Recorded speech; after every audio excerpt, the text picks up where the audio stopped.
All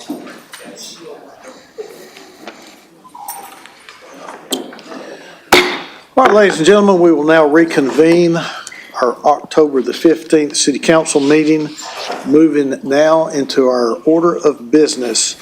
Ordinances under final reading, Madam Clerk, 7A, B, C, and D as a package, please. Item A, an ordinance to amend Chattanooga City Code, Part 2, Chapter 24, Section 24302, relative to enforcement and civil penalties. Item B, an ordinance to amend Chattanooga City Code, Part 2, Chapter 24, Section 24326, relative to parking fines. Item C, an ordinance to amend Chattanooga City Code, Part 2, Chapter 24, Section 24505, relative to parking meter zones and parking area maps. Item D, an ordinance to amend Chattanooga City Code, Part 2, Chapter 23, relative to the Metropolitan Transit Authority Board. What's the pleasure of the council? We have a motion on the floor to approve items 7A through D with a proper second. Questions or comments? All in favor, aye. Aye. Any opposed, no. Motion carries. Moving now into the second read of our planning items, Madam Clerk, with no objections, let's take 7E through H, please. Item E, an ordinance to amend Chattanooga City Code, Part 2, Chapter 38 zoning ordinance so as to rezone properties located at 6104, 6107 Hillocks Ridge from R3 residential zone, R4 special zone, and C2 convenience commercial zone with conditions to R1 residential zone. Item F, an ordinance to amend Chattanooga City Code, Part 2, Chapter 38 zoning ordinance so as to lift all conditions on parts of properties located at 6104 and 6107 Hillocks Ridge from ordinance number 12809 and previous case number 2014-0008. Item G, an ordinance to amend Chattanooga City Code, Part 2, Chapter 38 zoning ordinance so as to rezone properties located at 7405, 7409, 7410, and 7415 Sonia Lane from R2 residential zone to C2 convenience commercial zone subject to certain conditions. Item H, an ordinance to amend Chattanooga City Code, Part 2, Chapter 38 zoning ordinance so as to rezone property located at 4031 Chandler Avenue from M1 manufacturing zone to R1 residential zone. Councilman Ledford. Thank you, Mr. Chair. Items E, F, and G being in your district with no objection, I'd like to move to approval and include item H if no objection from District 7. Thank you. All right, we have a motion on the floor to approve items 7E through H with a proper second. Questions or comments before we vote? All in favor, aye. Aye. Any opposed, no. So moved. We have no ordinances on first reading this afternoon. Dropping down to resolutions, Madam Clerk, with no objections, let's take 9A, B, and C together as a package. Oh, I'm sorry. You're right. Let's take A and C. A and C. Yes. Item A, a resolution confirming the surplus of 4520 Oakland Avenue, further identified as tax map number 167CH034, 860 Macaulay Avenue, further identified as tax map number 146HD008, and 2602 Copeland Circle, further identified as tax map number 137AL020 for the purpose of disposition through the Chattanooga Land Bank Authority. Item C, a resolution authorizing the mayor, his designee, to execute a quitclaim deed and substantially the form attached for the conveyance of 8 identified parcels to Chattanooga Land Bank for the utilization of the parcels for the purpose of affordable housing, subject to the approval of the city attorney. What's the pleasure of the council? Councilwoman Hill. Move to approve. All right, we have a motion on the floor to approve items 9A and C with a proper second. Questions or comments? All in favor, aye. Aye. Any opposed, no. Ayes have it. Now, Madam Clerk, 9B, please.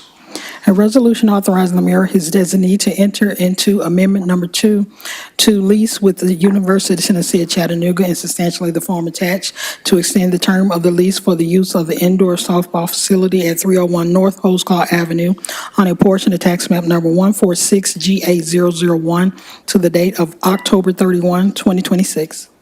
Councilwoman Noel. Thank you, Mr. Chair. I have not had the opportunity to use my middle name defer in a while. So I make a motion to defer for 2 weeks until October the 29th. All right. Second. We have a second. All right, we have a motion on the floor to defer item 9B till October the 29th with a proper second. Any questions or comments? All in favor, aye. Aye. Any opposed, no. Motion does carry. Thank you, ma'am. Thank you. Moving now down into Parks and Public Works. Madam Clerk, 9D and E, please. Item D, a resolution authorizing payment for the cost of the tree and waiving Coolidge Park rental fees for the one-year memorial service and tree dedication for the Devia Family Memorial Service to be held on November 16, 2024, for the total amount of $1,320, the total of which includes a $500 rental fee for the Coolidge Park grounds, $600 rental fee for the Walker Pavilion for the duration of the event, and $220 to cover the cost of the tree for the dedication. All deposits for this memorial service shall be paid by the North Shore Merchant Group and the North Chattanooga Neighborhood Association. Item E, a resolution authorizing the administrator for the Department of Public Works to approve change order number 1 for J. Brennan Construction, Inc. of Dalton, Georgia, relative to contract number E22023-201, Development Resource Center Roof and Solar Project for modifications to the roof supports, columns, parapet walls, and metal coping for an increase of $150,073.45 with a contingency in the amount of $50,000 for a revised total amount of $1,473,860.11. Councilwoman Hill. I move to approve. All right, we have a motion on the floor to approve items 9D and E with a proper second. Questions or comments? All in favor, aye. Aye. Any opposed, no. Motion carries. All right, moving into this evening's purchases. Chief, I don't see, is this Tally? Okay. Brian Smart for Debbie Talley. We've got 6 purchases recommended for approval. The first 2 are for the public library, and we heard about those earlier. One is Overdrive Incorporated for $600,000 per year. This is year 1 of a 4-year contract. The next is for Midwest Tape, also $600,000 estimated per year, also year 1 of a 4-year contract. The next 3 are for the Fleet Management Division. They are each year 3 of a 4-year contract. The first one is East Ridge Fast Lube for tires. The prices went up 6.4%. The estimated cost is $437,000 this year. The next one is for Trucker Lighthouse Incorporated for lighting systems. It represents a 5% increase in prices, and the estimated cost is $93,000. The final one for them is with the Peterbilt store. Estimated cost $375,000, and that's a 1% price increase over the prior year. The sixth one is for the Purchasing Division. It's year 2 of a 4-year contract. It's a 4% increase to American Paper and Twine. It's for this with an estimated annual cost of $105,000 for the city. There's also a sole source purchase to report for the Chattanooga Fire Department for specialized hose in the amount of $42,344, and it's with Tennessee Fire Safety Equipment and Safety Supplies. All right, Council, you've heard this evening's purchase request. What's your pleasure? All right, we have a motion on the floor to approve with a proper second. Any questions or comments? All in favor, aye. Aye. Any opposed, no. The ayes have it. Moving now to committee reports. Councilwoman Coonrod. Councilwoman Knoll? No report. Councilwoman Dotley? No report. Councilman Ledford? No report, Mr. Chair. Councilman Hester? We need to be today with me again in 2 weeks. Thank you. And Madam Vice Chair? No report. All right. We now come to the time on our agenda that we recognize persons wishing to address the council. If we have any that would like to address the council this afternoon, I'd ask you to come to the podium as I ask Madam Attorney to read the rules to engage the council. Each speaker wishing to address the council shall be recognized only at the microphone provided for that purpose. No person shall have more than 3 minutes to speak. The speaker may address the council only upon matters within legislating and quasi-judicial authority of the council. The speaker may not address the council on matters which are not under the authority of the council and which are regulated by other governmental bodies or agencies. The speaker shall not be permitted to use any vulgar or obscene language, nor use the floor to personally attack or personally denigrate others. The speaker should address the council as a whole and not make comments directed towards individual council members. The chair shall not permit disorderly conduct or disrupting a public meeting, which is prohibited by Tennessee law.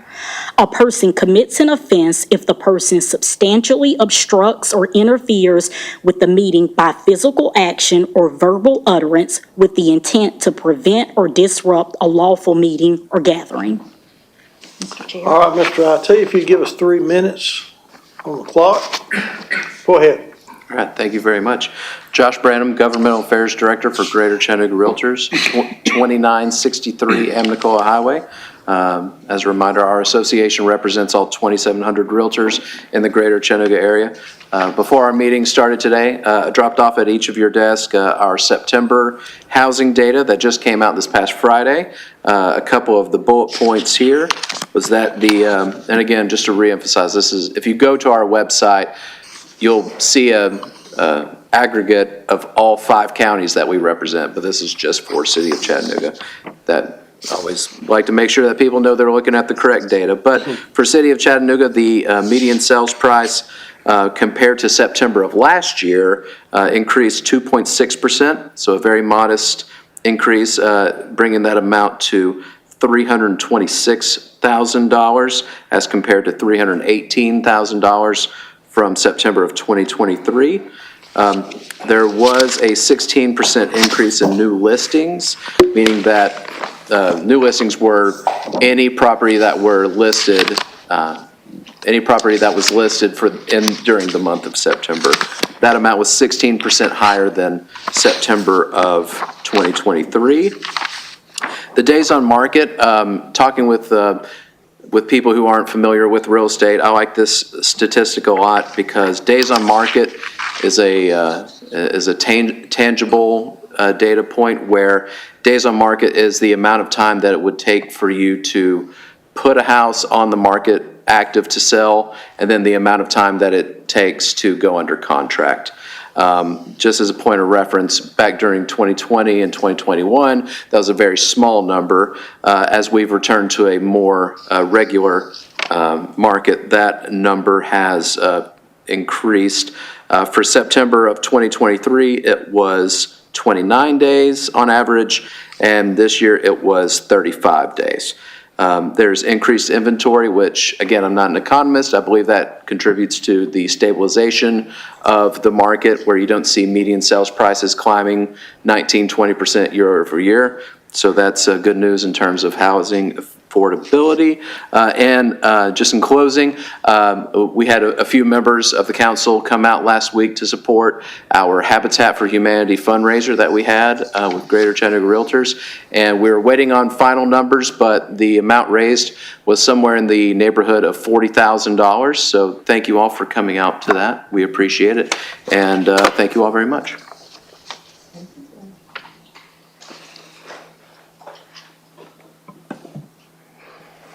Hi, Corey Evett, District 5. I'm also on the CARTA Board of Directors, but I'm not speaking in that capacity today, and I'm going to try to read to stay on track. Why I'm here is very emotional for me, but I don't want to wish to transfer or create an emotional response. I want to create change. So I'm going to read through a timeline of facts, and I'm hopeful that by the end, you'll be compelled to act with urgency on a request that I brought to you folks about a year ago. So on November 28th, 2023, in wake of what happened in Fraser Avenue, I stood right here. There were far more folks knowledgeable about that incident, so I spoke about an incident I had with my family on Brainerd Road. Myself, my partner, my stepdaughter, and her classmates were all nearly hit by a car on Brainerd while walking to school. I shared that there was horror on those girls' faces, and there was horror on the driver's face that nearly hit us. I empathize with everyone. I I came here and I stated that poor street design and inaction was not only creating victims, but it was creating killers. I told you that I would email you specific recommendations for Brainerd Road based on my years of personal pedestrian experience and data from my work as an analyst. So the following day, November 29th, I did just that. Councilpersons Burrs and Hester received information and photos that I spent hours compiling, and I had two specific requests: to eliminate the brief additional lane in front of Barger Elementary that was a hazard for school children and unnecessary for traffic flow. I also wanted to create pedestrian islands on Brainerd Road where there was far too much space between crosswalks, specifically calling out North Parkdale Avenue. I was initially pleased as Councilperson Burrs forwarded that message to then Ben Taylor, who said this would be brought to a TDOT meeting in 2 weeks, but there was no follow-up or response. January 21st, 2024, I re-engaged that email thread after hearing nothing. And again, I received no response. Cut to a week ago today, October 8th, 2024. I'm driving down Brainerd Road at 8:10 a.m., encountering traffic as I see first responders on the scene. They were at North Parkdale Avenue. It wasn't until the next day that I learned that my neighbor, a 63-year-old Iranian refugee walking to her job as a school cafeteria worker, was killed by a 16-year-old at that exact intersection that I warned you about. The inaction on this issue did exactly what I said it would do. It created significant harm on both sides. I hurt deeply, and I've lost sleep over my neighbor who lost her life, and my other neighbor who now has to grow up with the consequences and memories of this tragedy that never should have occurred. When I sit back in my seat, I will be responding to that same email thread to bring it back to light, and I will stay in contact until something is done, because I refuse to be back at this podium a few months from now because inaction has taken another life. With my remaining time, 5 seconds, I just ask for a brief moment of silence for all those impacted. Thank you.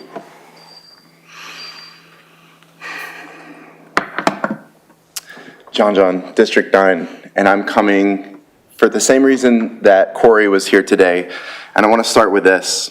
If you want to assign blame, look for the active errors in a crash or accident.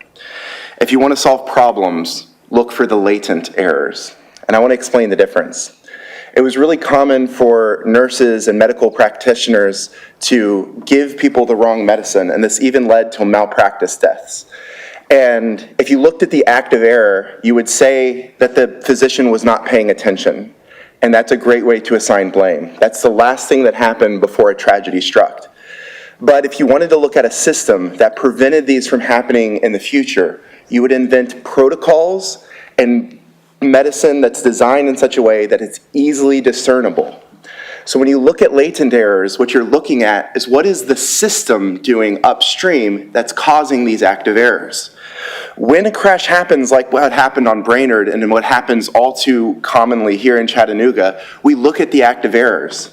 It was a young driver, an old driver, a disabled driver, a distracted driver, or all of those things applied to the pedestrian. We looked for the active last thing that contributed to the crash happening, but not the latent passive things that contributed to it. If you look at that intersection and you're at Waffle House and you want to go across the street to McDonald's, you're expected to cross almost 400 feet of roads as there's no direct crosswalk given.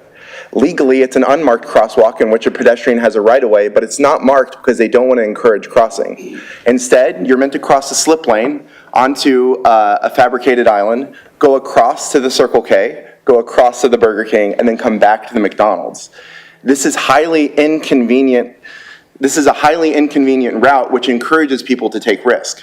This wasn't happening in this situation, but it's another example of a dangerous portion of that intersection. Speaking to that, there's also a slip lane, which became popular in the 1970s as an initiative to save on gas, wanted to give cars the ability to keep momentum and turn right without stopping. But that same momentum has them looking back at cars coming forward to make sure they don't hit them, and not looking forward where pedestrians are. These are at least two latent design flaws in this intersection that could lead to further deaths on top of what Corey already mentioned. When we make the safe option inconvenient, we incentivize risky behavior. Brainerd Avenue is our busiest transit corridor, which we all know lacks different things like sidewalks along the way and consistent infrastructure for pedestrians. And it's a place that I don't think gets a lot of attention because it's not as popular as places like Fraser.